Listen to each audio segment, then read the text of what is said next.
sa bližšie pozrieť. No. Rímania vymysleli veľmi jednoduchý spôsob, akým tie mramorové časti na seba pripevniť tak, aby to bolo odolné. Vyrili tu takéto ičko, kde topili olovo. Tu na tie časti prichytili olovenou tyčou. Olovo je materiál, ktorý je dostatočne silný na to, aby tie mramorové časti držal pri sebe, ale zároveň je ohybný. To znamená, že aj keď zafúkalo, tak ten stĺp sa akoby pohol, ale nespadol. Až teda samotné mesto Efes a tieto krásne mramorové chrámy a stavby zničili. Čo to zničilo? Zemetrasenie.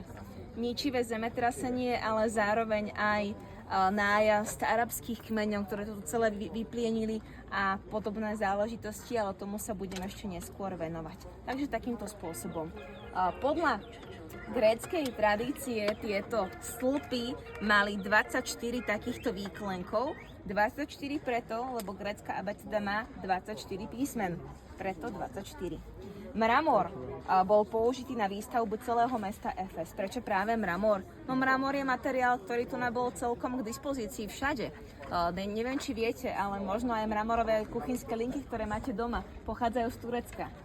Lebo mramor je materiál, ktorý sa dá v Turecku úplne bežne vyťažiť a Turecko má firmu, ktorá je tretia najväčšia na svete z pohľadu ťažby práve mramoru. Tu bol použitý skôr ten mramor blečej farby. Ten tmavší vidíme v iných antických mestách v Turecku. Takže Efeský chrám, no a z Efeského chrámu ste sa mohli krásne dostať do Odeonu.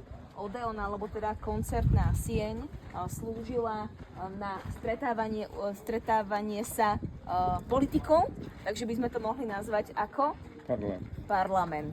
Presne tak. Ak nemáte problém so schodmi, je ich tam asi 25, tak to myslím, že zvládneme. Pôjdeme sa pozrieť hore na ten parlament.